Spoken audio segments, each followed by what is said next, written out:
नमस्कार, आप देख रहे हैं न्यूज़ 18 का डिजिटल प्लेटफॉर्म और मैं हूं आपके साथ अंकित कुंवर। एक नदी कुछ मिनटों में मौत की दीवार बन गई। नेपाल के रसुआ में भोटेकोशी नदी अचानक इतनी उफनी कि रास्ते में आने वाला बाजार, पुल, सड़क, घर और गाड़ियां सब पानी और मलबे में बहते चले गए। लेकिन सबसे डराने वाली बात सिर्फ तबाही नहीं है।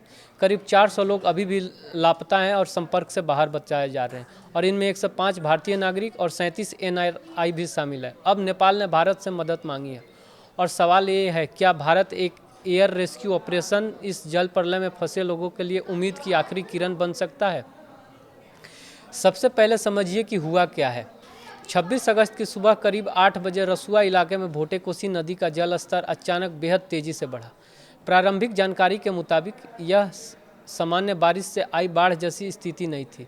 नेपाल के अधिकारियों और शुरुआती सैटेलाइट विश्लेषण के मुताबिक तिब्बत नेपाल सीमा के पास एक रॉक स्लाइड नदी के रास्ते में अचानक भारी पानी आने से यह भयावह फ्लैश फ्लड पैदा हो सकती है। पानी लोगों को संभलने तक का मौका नहीं मिला।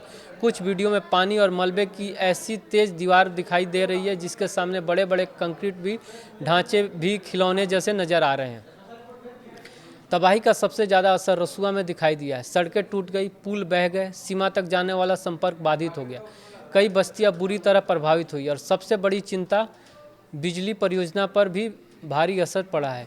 यानी यह सिर्फ बाढ़ नहीं है, यह एक साथ लोगों को सड़कें, संपर्क सीमा, व्यापार और ऊर्जा ढांचे पर बड़ा झटका है। नेपाल पर्यटन बोर्ड के शुरुआती आंकड़ों के मुताबिक 384 यात्री संपर्क से बाहर है। इनमें से 291 विदेशी नागरिक और 93 नेपाली नागरिक शामिल है। लेकिन भारत के लिए चिंता और ज़्यादा बड़ी है, क्योंकि इनमें 105 भारतीय नागरिक और 37 NRI शामिल बताए जा रहे हैं, और इनमें से कई लोग कैलाश मानसरोवर यात्रा के लिए तिब्बत की तरफ जा रहे थे।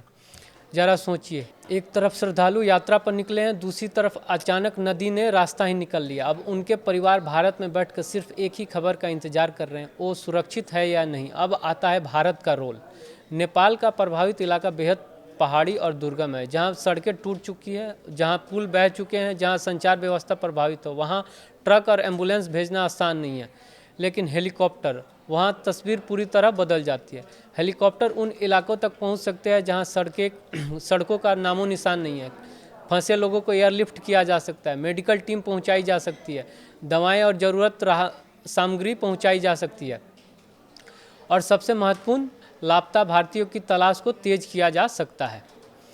भारत के लिए यह सिर्फ पड़ोसी देश का मामला नहीं है, यह अपने नागरिकों की सुरक्षा का भी मामला है।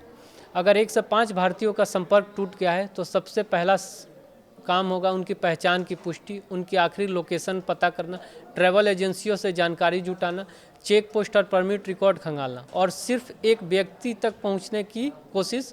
यानी यह रेस्क्यू ऑपरेशन सिर्फ हेलीकॉप्टर उड़ाने तक सीमित नहीं होगा, यह एक बहुत बड़ा सर्च ऑपरेशन, ट्रैकिंग मिशन हो सकता है।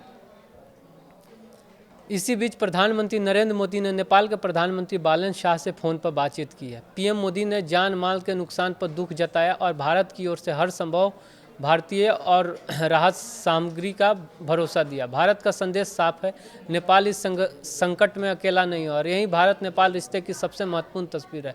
लेकिन यहाँ कहानी का सबसे खतरनाक हिस्सा अभी बाकी है। नेपाल के अधिकारियों ने लोगों को भोटेकोशी और त्रिशूली नदी के आसपास जाने से बचने की चेतावनी दी है, क्योंकि ऊपर की तरफ नदी के रास्ते में पानी रोकने वाली स्थिति पूरी तरह ख़त्म नहीं हुई थी, और आगे भी अचानक पानी बढ़ने का खतरा बताया गया।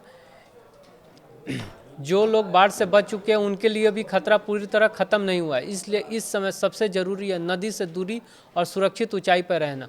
और इस बाढ़ का असर सिर्फ नेपाल तक सीमित नहीं रह सकता। भोटेकोशी का पानी आगे बढ़कर बड़ी नदी से जुड़ता है, इसलिए भारत के सीमावर्ती इलाकों में भी प्रशासन को सतर्क रहना पड़ सकता है।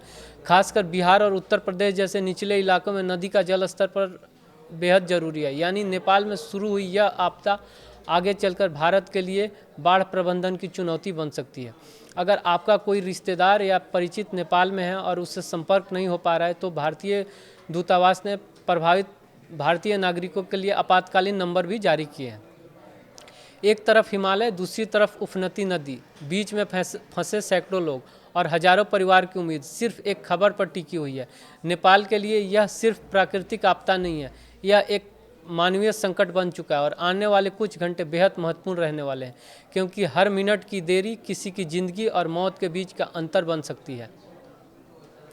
मुसीबत की इस घड़ी में नेपाल को सिर्फ राहत सामग्री नहीं चाहिए, उसे चाहिए तेज रेस्क्यू, सही लोकेशन, मेडिकल मदद और हर संभव मानवीय सहयोग। और भारत अगर अपने अनुभव, हेलीकॉप्टर, विशेषज्ञ टीम और लॉजिस्टिक क्षमता के साथ नेपाल के साथ खड़ा होता है तो शायद इस जल प्रलय के बीच कई जिंदगियों को बचाया जा सकता है, क्योंकि आपदा सीमा नहीं देखती और इंसानियत भी सीमा नहीं देखती। अगर आपको लगता है कि भारत को नेपाल के लिए बड़े पैमाने पर रेस्क्यू ऑपरेशन चलाना चाहिए तो कमेंट में लिखिए, भारत नेपाल के साथ है। वीडियो को ज़्यादा से ज़्यादा शेयर कीजिए ताकि नेपाल में फंसे किसी भारतीय के परिवार तक यह जानकारी पहुंच सके। और ऐसे ही तेज़, महत्वपूर्ण और वेरीफाइड अपडेट के लिए चैनल को सब्सक्राइब करें। धन्यवाद।